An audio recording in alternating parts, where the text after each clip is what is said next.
그런데 전열을 정비한 여당이 이제 이준석 대표의 병역 의혹을 계속해서 제기하고 있습니다. 이 대표가 급기야 관련 문서까지 공개를 했는데요. 저희가 화면부터 만나보겠습니다.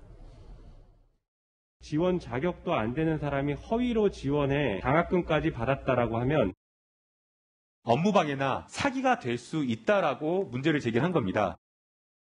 얼른 딱 넘어갈 문제는 아니고요. 저희 당원들 사이에는 요즘 그런 말 많이 합니다. 이준잣대. 이준석 대표가 본인의 문제는 이준잣대를 대고 있다. 잘못한 게 있으면 깨끗하게 사과하고 다시 대표직을 수행하면 좋겠습니다. 이 문제는 사실관계부터 먼저 좀 확인을 해봐야 될 것 같은데요. 장혜철 변호사님. 여당이 정확히 주장하고 있는 이준석 대표의 병역 의혹은 뭡니까? 그러니까 일단 산업복무요원으로 간 것 그 자체를 문제 삼는 것 같지는 않고요. 예. 이 산업기능요원으로 복무를 하면서 동시에 그 당시에 지식경제부가 주관하는 이 소프트웨어 마에스트로 산업에 이제 지원을 해서 합격을 해서 활동비를 받으면서 거기서 공부를 한 것, 이게 이중 특혜가 아니냐 이런 지적을 하고 있는 겁니다. 그리고 그 당시 이 지경부의 이 마에스트로 산업 자격 요건을 보게 되면 재학생이 자격 요건으로 나와 있는데 이준석 대표는 그 당시 이미 학부 졸업생이었다. 자격 요건을 어기고 어떻게 마에스트로 이 과정에 합격을 했느냐 밝히라는 것인데 이준석 대표는 여기에 대해서 반발하면서 본인이 그 당시에 관련 부처의 문의나 유권 해석을 다 받았고 이력서도 공개를 했고 예. 오늘 결정적으로 이준석 대표가 굉장히 의미심장한 증거를 본인의 SNS에 공개했습니다.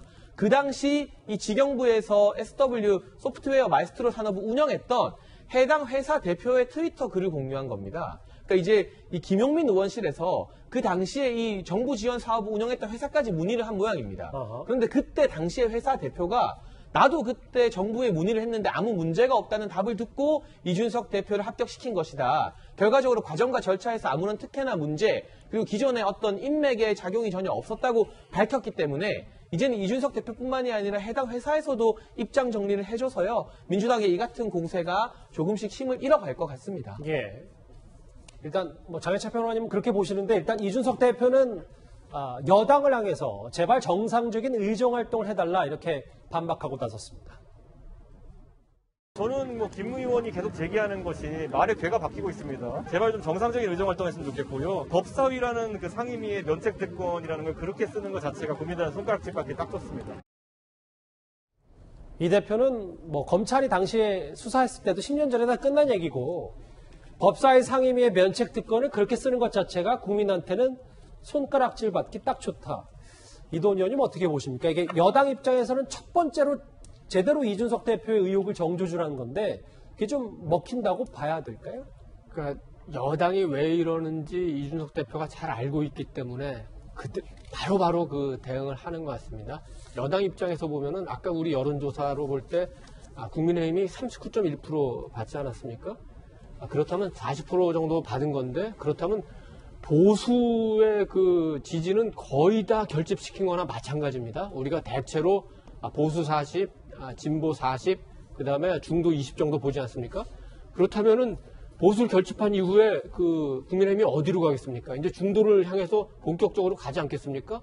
그렇다면 그 여당으로서는 선거 앞두고 굉장히 중요한 순간이죠. 그러니까 지금 이 지지율 확산의 키가 누구냐? 바로 이준석 대표이기 때문에 그러면 이준석 대표부터 확실하게 공격하자. 그러니까 이게 사실이냐 아니냐를 떠나서 가장 20대 그 남성들이 민감하게 생각하는 병역 문제로 문제를 제기하는 것 자체가 정치적인 효과가 있다고 보는 거고 예. 그걸 이 대표는 알기 때문에 바로 그 말로써 대응하면은 효과가 덜하기 때문에 증거로서 대응을 하면서 그때그때 공격을 차단하는 건데 그렇다고 해서 여당이 공격을 금방 멈출 것 같지는 않고 예. 이런 논란이 계속되는데 어느 순간에는 우리 그 유권자들이나 시청자들이나 국민들이 보시기에 이 문제는 이렇게 논란이 있는데 이쪽이 옳은 것 같다. 승패가 결정할 것 같습니다.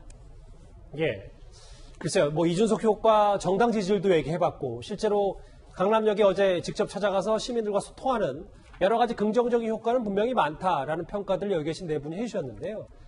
그리고 오늘 청와대가요, 이 청년 비서관의 25살 대학생인 박성민 전 민주당 최고위원을 내정했습니다. 역대 최연소 청와대 비서관입니다.